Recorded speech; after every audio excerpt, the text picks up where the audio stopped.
Spoken to a lot of you before, but I'm the CEO of Pasco Private Financial Group.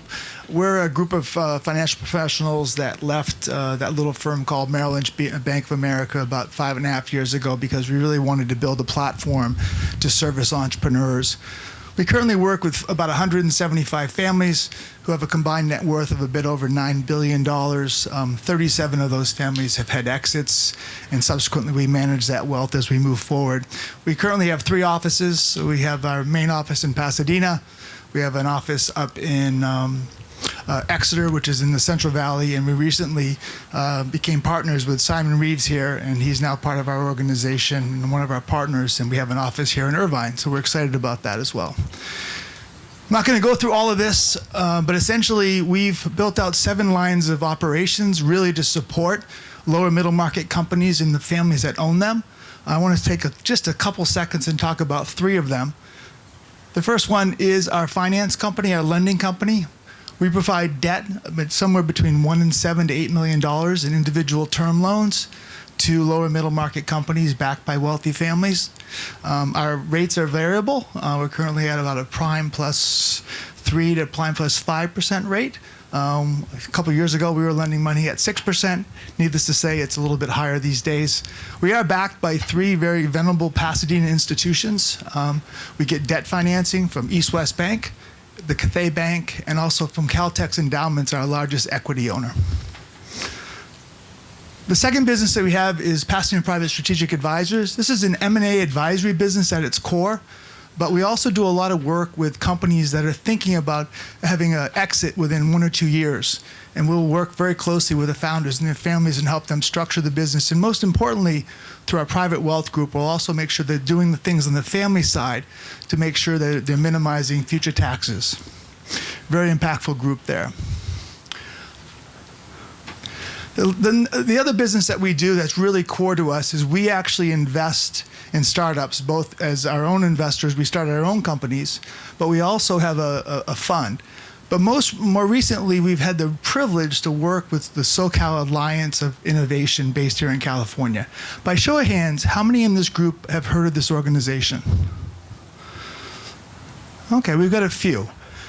I think this is going to be one of the best takeaways from this whole meeting is all of you learning about this organization, because everything that was talked about today, this organization's been set up to help.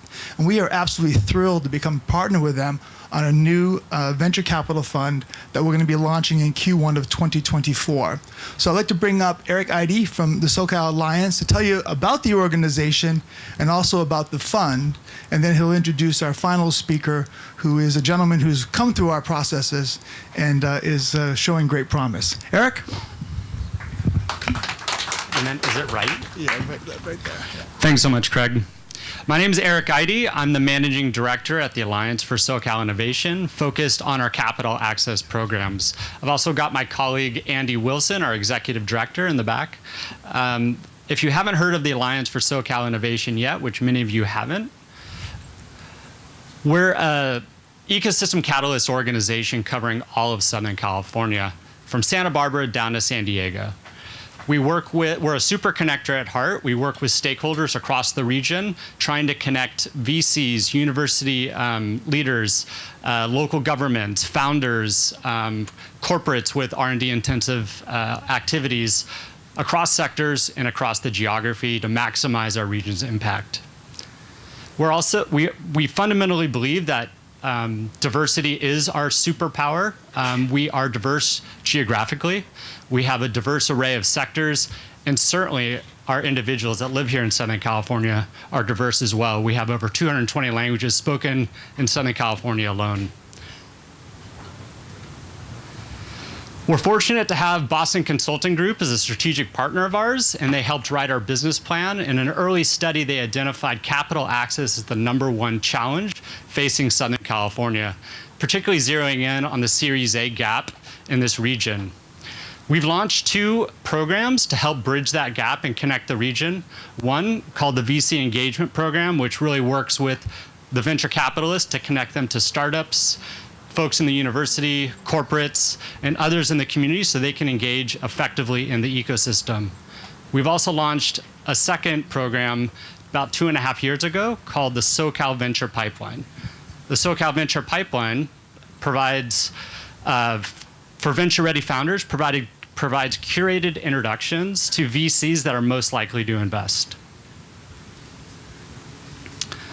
And it's important to note that this new fund that Craig just mentioned that we're raising will invest in SoCal Venture Pipeline companies, and these are really the best and brightest founders from across the region. So what does the SoCal Venture Pipeline do? It's basically a two-sided marketplace. We source founders from the leading startup communities from across Southern California using our deep networks, working with service providers, incubators, accelerators, investors, anybody who really touches entrepreneurship. We source those great founders. And then we also, on the other side of the marketplace, have deep relationships with over 200 venture capital firms, where we not only have those relationships, but we also have the intelligence on what they're looking for, what's their thesis, what's the preferred check size, do they prefer to lead or follow, et cetera. So we could provide curated, targeted introductions. We launched this 2.5 years ago, as I mentioned. This program costs no money for founders because of our corporate underwriters, as well as a multi-year grant that we won from the federal government, the Economic Development Administration. The program's highly selective, so we source companies from across Southern California. We engage thousands of founders. About 500 of them, over 500 of them have applied that we review closely.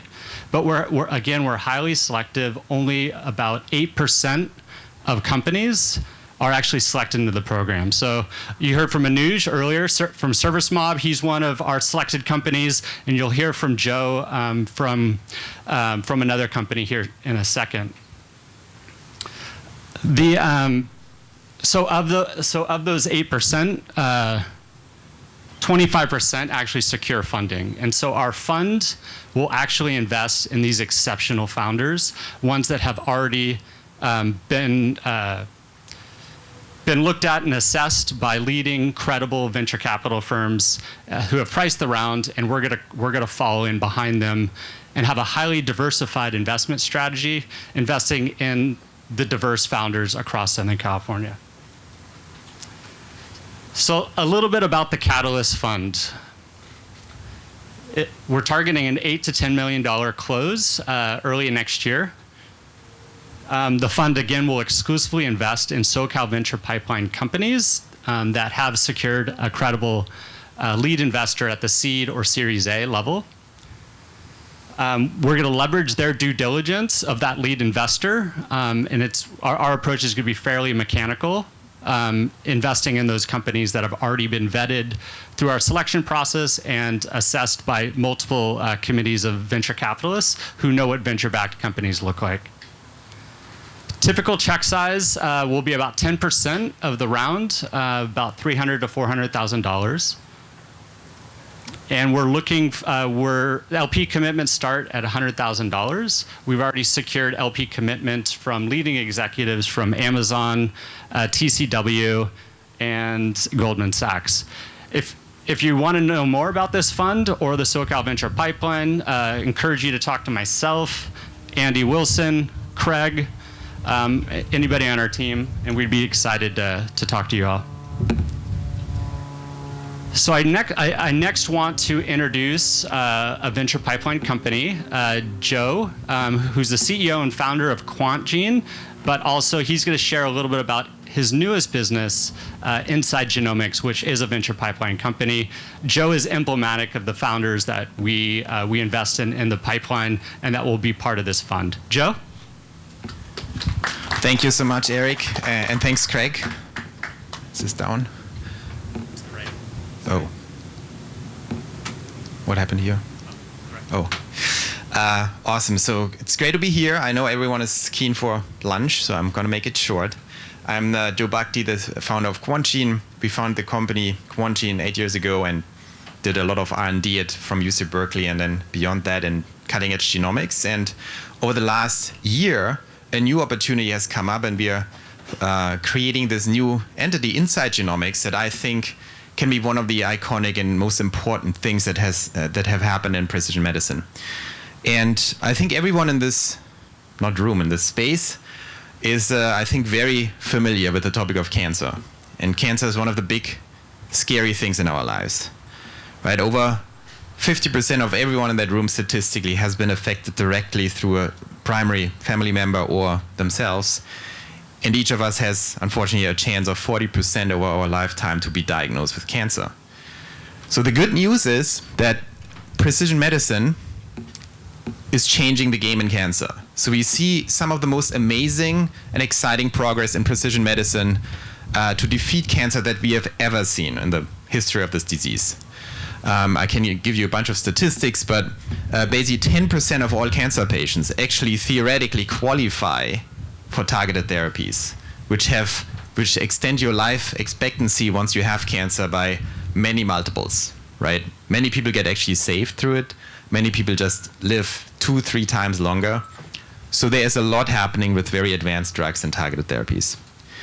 But there's also something that most people are absolutely not aware of, that even in the United States and in Germany and Europe, in the most advanced healthcare systems, less than 5% of cancer patients actually get the targeted therapies they could get.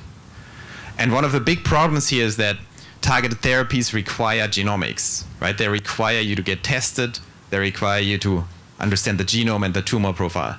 And that's not happening on a staggering, shocking scale. Because you would think we are so advanced, everyone gets tested. The truth is it's not happening. And the reason for that is that the market right now has misaligned incentives between the genomics companies and the hospital systems. To implement precision medicine requires a lot of work on the hospital side, and right now they're not getting paid for it. And so they're not really doing the work. All the money goes to the genomics companies, who are actually losing a lot of money on that because they in return have to constantly bang on the door of every oncologist and resell them on every single test. So we came up with a, I think, very powerful model where we identified that a 1 million patient hospital is sitting actually on $250 million of unrealized revenue if they would bring genomics inside. And we developed for the first time a solution that does exactly that. We bring genomics inside hospitals. Long story why this is possible now, but I tell you, 12 months ago that wouldn't have been possible. It's AI, it's a lot of things that have happened that have miniaturized these very complex cloud and laboratory systems. And we have assembled one of the best teams in the industry here with these backgrounds. So many of the top 5, top 10 genomics companies in our CVs and backgrounds. We have a deal pipeline that looks amazing. And we are raising a small chunk of capital, 2.5 million, to unlock the first 5 deals. That would give us probably 50 million in deal value.